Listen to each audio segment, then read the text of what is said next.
سوچیں، جیسے ہی رمضان کا چاند نظر آتا ہے، آسمان اور زمین کے درمیان ایک عجیب منظر شروع ہو جاتا ہے۔ اسی لمحے اللہ کے فرشتے زمین کی طرف اترتے ہیں۔ ان میں حضرت جبرائیل علیہ السلام بھی ہوتے ہیں۔ ان کے ہاتھوں میں آگ کی طرح چمکتی ہوئی زنجیریں ہوتی ہیں، اور وہ ایک ہی چیز کی تلاش میں ہوتے ہیں، شیطان کی۔ آج اسے چھپنے کی کوئی جگہ نہیں ملے گی، آج اسے پکڑ کر قید کیا جانا ہے۔ کیا آپ جانتے ہیں کہ ہر سال رمضان کی پہلی رات آسمان اور زمین کے درمیان ایک ایسی جنگ ہوتی ہے جسے کسی انسان نے اپنی آنکھوں سے نہیں دیکھا؟ آج میں آپ کو اسی رات کی کہانی سنانے جا رہا ہوں، جب فرشتے زمین پر اترتے ہیں اور ابلیس کو جکڑ لیا جاتا ہے۔ یہ کوئی افسانہ نہیں، بلکہ قرآن اور احادیث کی روشنی میں بیان کی جانے والی حقیقت ہے۔ کہانی شروع ہوتی ہے شعبان کے آخری دن سے۔ پوری دنیا میں مسلمان اپنی معمول کی زندگی گزار رہے ہوتے ہیں۔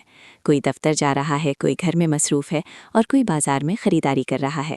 مگر اسی وقت ایک اور دنیا میں کچھ اور ہی چل رہا ہوتا ہے۔ شیطان اور جن اپنے کام میں لگے ہوتے ہیں۔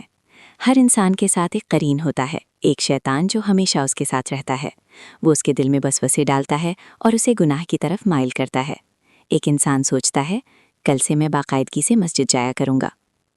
مگر اسی وقت شیطان اس کے کان میں وسوسہ ڈالتا ہے، اتنی جلدی کیا ہے، ابھی تو وقت ہے، کل سے شروع کر لینا۔ اس طرح شیطان اپنا کام جاری رکھتا ہے۔ لیکن ابلیس جانتا ہے کہ چند ہی گھنٹوں میں سب کچھ بدلنے والا ہے۔ وہ بے چین ہو کر کہتا ہے، آج کی رات مجھے کسی بھی طرح بچنا ہوگا، ورنہ مجھے پھر سے زنجیروں میں جکڑ دیا جائے گا۔ وہ سوچتا ہے، میں کیسے بچوں، اس بار فرشتوں سے کیسے بچ سکتا ہوں؟ کیونکہ اسے معلوم ہے کہ جیسے ہی رمضان کا چاند نظر آئے گا، اللہ کے فرشتے زمین پر اتر آئیں گے۔ ابلیس فوراً اپنے تمام شیاطین کو بلاتا ہے۔ ہزاروں شیاطین اور جن اس کے دربار میں جمع ہو جاتے ہیں۔ ابلیس بلند آواز میں کہتا ہے، سنو، وقت بہت کم ہے، ہم نے 11 مہینے پوری محنت سے کام کیا ہے، لوگوں کے دلوں میں وسوسے ڈالے، انہیں گناہوں میں لگایا، مگر اب وہ وقت آنے والا ہے جب ہمیں قید کر دیا جائے گا۔